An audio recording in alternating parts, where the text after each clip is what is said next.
Good day, dear viewers. On the eve of Uzbekistan's Independence Day, we are honored to welcome the United Nations Resident Coordinator in Uzbekistan, Ms. Sabina Machal. Today we will discuss the achievements of our cooperation, the significance of this special occasion, and the prospects for the future. Dear Sabina, welcome. Thank you very much. Welcome. As you know, in recent years, Uzbekistan has actively promoted multilateralism through initiatives on climate action, regional security, Central Asian connectivity, the RLC crisis, and youth empowerment. As the United Nations Resident Coordinator, how do you view these efforts and what significance do you see in them? I would like to congratulate Uzbekistan on being such an important member of the United Nations. Over the last few years, we have seen a lot of initiatives from Uzbekistan. For instance, 13 General Assembly resolutions that have been initiated by Uzbekistan. We have also seen a number of high-level visitors that have just come in the last few months. We had the Executive Director of UNICEF and also of UN Habitat visiting the country.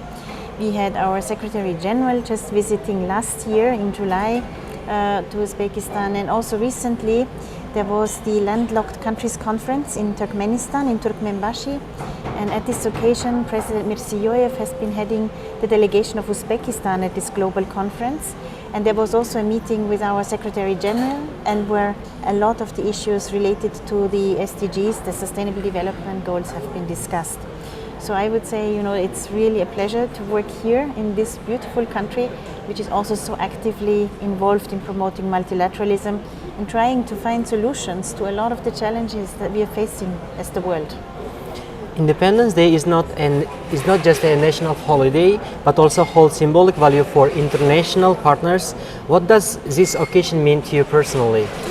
It is really now my second time that I can actually be here during the Independence Day of Uzbekistan, and it is a real symbol of the resilience of the people, also of the different diversity of Uzbekistan. Since I came here, I've been visiting nearly all regions of Uzbekistan, and I'm always very much encouraged by the optimism, by the reforms, by the youngy Uzbekistan, right? By the trust also that is being built between Uzbekistan and its neighbors. So I think this is really one of the areas which is very nice to have specifically on the Independence Day to remind us of all of that, of what has changed and also what is still ahead of us. Human-centered reforms are a key feature of Uzbekistan's current policies. How do you see these priorities align with United Nations programs and objectives in the country? As the United Nations, we are also very much looking at the human-centered reforms that Uzbekistan is also carrying out. So this is very much aligned with the Sustainable Development Goals, where the people are in the center. So really to create this environment that everybody can develop their talents, that there is access to education, that there is a healthy population, that we are also taking care of our planet. All of those goals, all of the 17 goals, they are very much interlinked. And the agenda of the United Nations team here in Uzbekistan is really to support the national agenda of Uzbekistan in these reform processes. So our agencies are working across different areas, be it on health, education, social protection, on agriculture, on gender equality, and many, many other areas. And we are really trying to support all these new reforms that are currently being rolled out here in your country. During your time in Uzbekistan, which cultural tradition or practice has made the strongest impression on you? I think I have had so many because it's very diverse in the different regions. When you go and talk to the teachers, to the nurses, to the doctors, to the mahalla, to the team of 7, I think it's a very interesting, actually very interesting for me was the Mahalla Institute and how it's being also rolled out at the moment.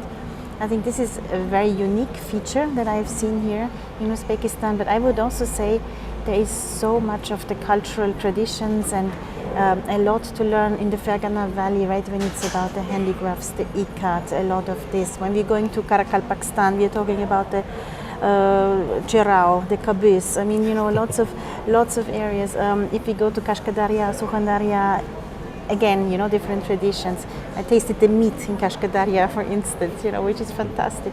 So I think each region has its own particularities, and I think it's really nice to, again, on Independence Day, really see how this all fits together in Uzbekistan. And I think to give everybody the chance to develop their talents, this is the most important. What was your first impression when you tasted one of our national dishes? You know, you have so many of them actually, and they're also very different. Even the plof is different, right? In the osh, right? It's different in the different regions.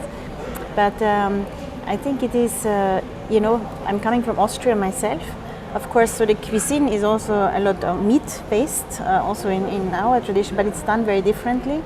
And I think it's really nice to, you know, see how this is coming together. Also here in Uzbekistan, I find that the vegetables and the fruits are fantastic. I mean, they have really the taste of those fruits, and this is, you know, something that we are missing sometimes in Europe. I think this was the very, very, you know, a really pleasure to taste all the fruits and the vegetables here. What message or wishes would you like to share with the people of Uzbekistan on the occasion of Independence Day?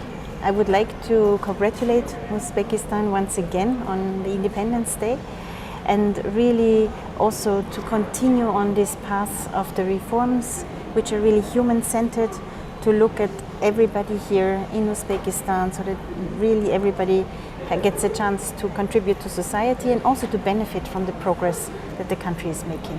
As the last question, please describe the word peace in general. Peace for me, or in general, Yeah. I think peace means that we really respect each other, that we are ready to sometimes have different opinions and, you know, still be able to discuss them.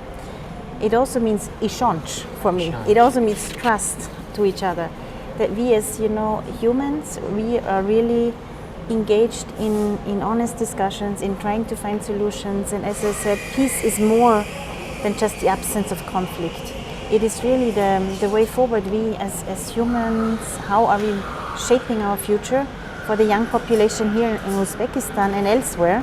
And I think we have a responsibility, all of us, each and every one of us, of really also taking care of our planet, and, you know, and seeing that our planet is our home, how we are actually moving forward in finding new solutions of dealing with the ecological and other problems that we are seeing. Uzbekistan Khalki Mustaqillik Bayramingiz Mubarak Bolsin. Dear Sabina, thank you for this open and insightful conversation. We really appreciate your time and efforts. Thank you, and again, also happy Independence Day. Thank you so much. Thank you.